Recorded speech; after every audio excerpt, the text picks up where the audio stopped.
कहानी की शुरुआत एक छोटे से गांव पलासी से होती है।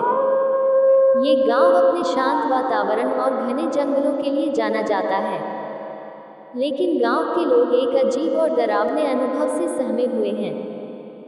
वे कहते हैं कि रात के समय जंगल में एक छाया घूमती है, जिसे छलावा कहते हैं।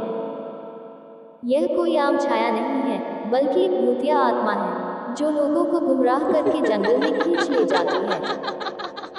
गांव के युवा लड़के अरुण, जो कि एक कॉलेज छात्र है, गर्मी की छुट्टियों में अपने दादा दादी के पास आया है। अरुण तर्कवादी है और ऐसी बातों पर विश्वास नहीं करता। वह छलावा की कहानियों को अंधविश्वास मानता है।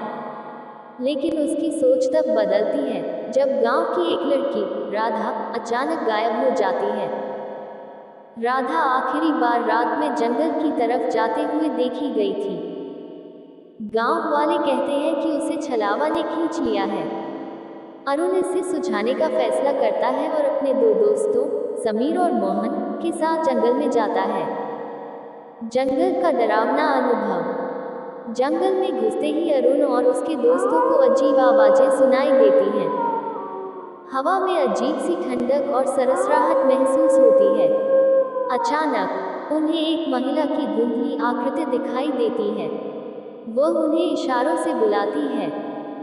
समीर डर के मारे वापस लौटने की बात करता है, लेकिन अरुण इसे कोई भ्रम मानकर आगे बढ़ता है।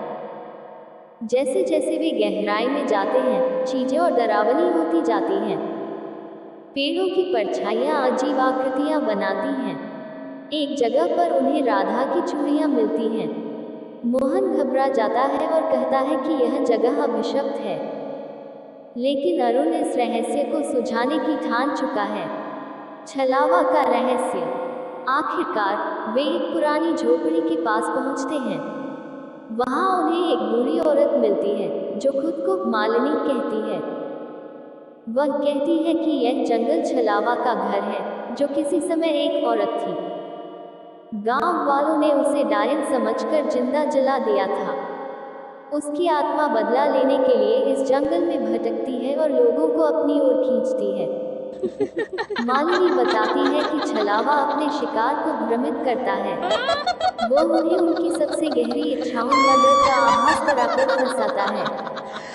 राधा को उसने इसलिए खींचा क्योंकि वह जंगल में एक अदृश्य आवाज का पीछा कर रही थी। अंतिम मुठभेड़। अरुण, समीर और मोहन झोपड़ी में रुकने का फैसला करते हैं। रात में छलावा अपनी असली शक्ल में प्रकट होता है। वह एक भयावह आकृति है, जिसकी आंखें जलती हुई लगती हैं। वह अरुण से कहता है, तुम भी उन्हीं में से हो जो सच को नकारते हैं। अब तुम्हारा भी यही अंजाम होगा। अरुण समझ जाता है कि छलावा को हराने का एकमात्र तरीका उसके अतीत के दर्द को शांत करना है। वह मालिनी की मदद से छलावा की कहानी सुनता है और उसकी आत्मा को शांति देने के लिए पुरानी रीतियों का पालन करता है। अंततः छलावा की आत्मा विलीन हो जाती है। राधा बेहोशी की हालत में मिलती है। गांव वाले अरुण की बहादुरी की सराहना करते हैं। लेकिन कहानी यहीं खत्म नहीं होती। आखिरी सीन में अरुण अपने कमरे में बैठा होता है। तभी उसे खिड़की के बाहर वही छाया दिखाई देती है। क्या छलावा सच में खत्म हुआ या ये सिर्फ एक नई शुरुआत है?